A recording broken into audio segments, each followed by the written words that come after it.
In the last video, we talked about things that we need to consider when we're doing informational reading, whether or not we can evaluate whether a source is good based on some specific things to look for.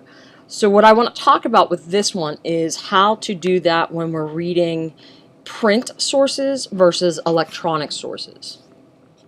So first of all, print sources are sources that are on hard copy, on a piece of paper, or in a magazine that you physically have in your hand, and therefore they are uneditable. Nobody can go back and change them once they're printed.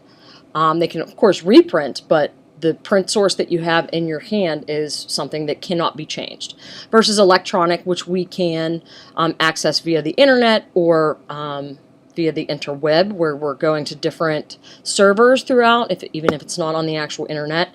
So some things to consider when we're thinking about the two of these things. The first being author credibility. The reason why print sources are often taken for granted is because there's usually a lot of vetting or research that has to go into something that's going to be printed, because it's expensive to print. Especially large scale. So before things are printed, people spend a lot of time making sure all the information is accurate. They make sure the typos are all good, that the purpose is there.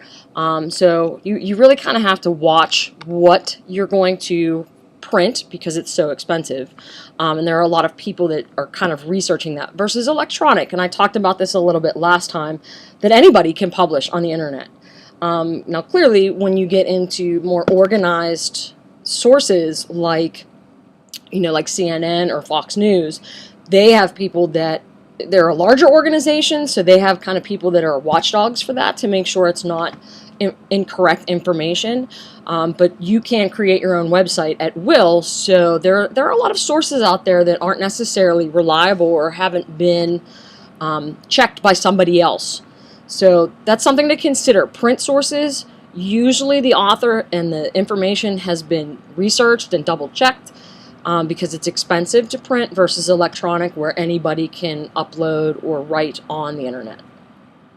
The next thing that we want to talk about is reading straight text in print versus the multimedia of the internet.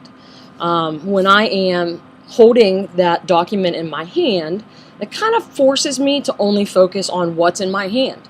There's nothing else on the page. I mean, there might be some pictures and graphics. We talked about that last time. But those are clearly specific to what the topic is in the article that I'm reading. However, when I go on the internet, now we're talking about video, images, hypertext links that'll take me to other sources, and background sources. So there's a lot of other things to consider when I'm reading online, and it's not just the printed word, the visible word, like we talked about in the first one. We're talking about listening too, because we got that video and audio coming at us, which leads to distractibility. So whenever I have a print copy in my hand, there's really other than me daydreaming and kind of wandering with my thoughts, there's really nothing else to take my focus away from the print in front of me, versus being online when you are, it's like your mind wanders and then you open up a new tab and now you're researching X, Y, and Z, and then suddenly 2 hours later you're watching videos of cats on YouTube. So there's a lot more distractibility if I'm reading online versus reading in print. So that's something to keep in mind as well. And the last two thoughts are organization and reading direction. So studies have shown that people read differently online on a screen versus in print. When we read in print, we have a tendency to read horizontally, left to right, and then we move down the page. So traditionally, how you've been taught to read, it's nice and controlled and slow, versus when we're reading on a screen, we tend to scan. So we're going more vertically up and down the page and kind of skimming through information instead of taking our time and reading each word as it comes. So that's something that people have to actually keep in mind whenever they're creating websites and sources or articles online is that people are going to be reading it literally physically differently than they would the print version of it. So a lot of times that's where those text features come into play, and that organization comes into play, because those text features, since it's a much more visual and skimming for online sources, they're going to be using bolder fonts, and they're going to be using more of that multimedia that we talked about earlier. Okay, so I'm going to give you an example of a print. This is a print. Don't worry about the quality. I'm not real worried about us reading what the words actually say. But this is a Sports Illustrated page that was uploaded somewhere on the internet. So if I'm looking at this, this is what the magazine actually printed, and they sell in stores. So if you look at it, it's organized very linearly, so I can read from left to right. Even the columns are set up that way. There's very few graphics and images, and I can see the bold for the title. I see the author with a picture and a byline. It's very simple, very easy to follow and focus. However, if I were to go look at something similar online, this would be what I would see. And it's going to take a couple minutes to load, or seconds, I guess. Suddenly, I am going to have, before I even get to the article, I now have all of these things up here that are distractions that I can click on and immediately go somewhere else. I have a video that can play right here at the top.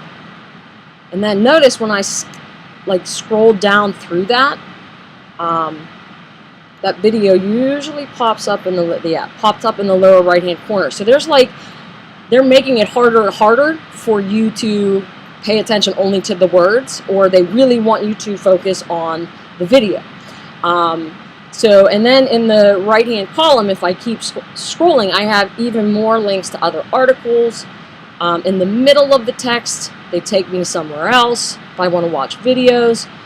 So the organization is much different than it is when it's in print, and it's a lot more easy to get distracted and kind of end up 2 hours later watching videos of playoff games from 4 years ago. So that's kind of important to pay attention when I'm reading the print versus electronic.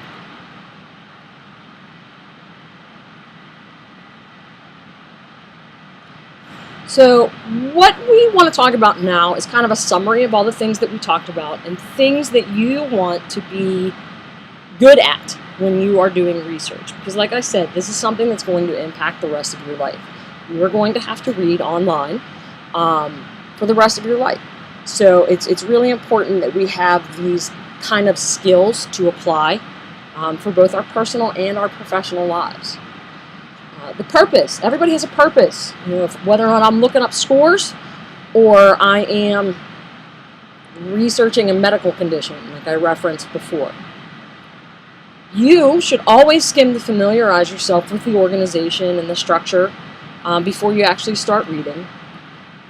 It's good to know what skills you need to use. If you're reading fiction, you're going to read a little bit differently than you are for nonfiction, because you're going to be kind of letting yourself get sucked into the world of the literature versus looking for information. You have to determine where you're going to put your most attention. Believe it or not, you can control that. So when you get online and you're reading those articles that have all of those distractions, you have to determine whether or not you're going to start clicking and going elsewhere, if it's worth your time or if you should stay focused on the text. You have to actively engage. That means that you are thinking about what you're reading. You're not just kind of taking in the words. You're actually thinking, why are they writing this? Is this important to my purpose in reading this? Do I need to know this? Will this help me in the future? And again, when you do that, you make meaning. Now you're like, okay, so I can apply this to something in my life. Check for understanding. This is really important. And I'll give you a for instance on this. Whenever I've been reading about my hypothyroidism, I need to make sure that I understand what's going on. And when they use those big, long medical terms, I need to stop what I'm doing, and I need to make sure I understand what they're talking about when they use that kind of language. So it's important that you're able to do that for yourself. You should evaluate the text. Is it a good source, bad source? Should I use this? I mean, if I'm doing research to buy a house or buy a car, I mean, am I going off Joe Schmo down the road who's saying, like, he had this one bad experience versus 7 companies who've evaluated a car? Make predictions. Can I predict where I might need this? Or what's going to come next? Or why the author organized the way he or she did? Connect it. How does this connect to my life? This goes back to making meaning. I need to make connections to it. Or how does this connect to something else I've read? That's really important too, because if you can make connections between things that you're reading, then chances are it's probably a better source. You consider the author purpose while you're reading. Keep it in mind for the entire article or source that you're reading, because if the author's trying to persuade you and you kind of forget about that and you start to take it as fact, you're not going to pick up on the bias that's being presented. And that's kind of important to make sure that you're using your own thought process instead of just kind of blindly following where an author's taking you. Wrestle with new words. This is so important. You need to wrestle with those. Don't just skim over them. Don't just skip and go on to the next word and call it a day. Try to figure out what it means. Use your context clues. Look it up on a dictionary.com if you need to. Process the text and meaning. Again, going back to making meaning, I need to make sure I'm constantly doing this. Is it making sense to me, or do I need to reconsider a different way to approach this text? So for the last activity for informational reading, here's what we want you to do. We want you to reflect. There are 2 sets of questions. For each one, we want a 5-line response minimum. You can always go above and beyond. So go back to that last slide or look at your notes, because you should have taken notes, and look at those reading strategies. Which ones do you already use when you are looking things up on the internet? Whether or not it's for classes, it's completely irrelevant, because I know everybody goes online. And which ones don't you use? Which ones do you think would be helpful? And then the second bullet, do your reading strategies ever change? Like when you are reading online or in class? Or when you are reading for class as opposed to reading for something you want to know? How do they change and why? So think about the way you approach reading, if it's for an assignment versus something you want to go find out about. And think about what changes. And just kind of identify that and think about why it changes that way.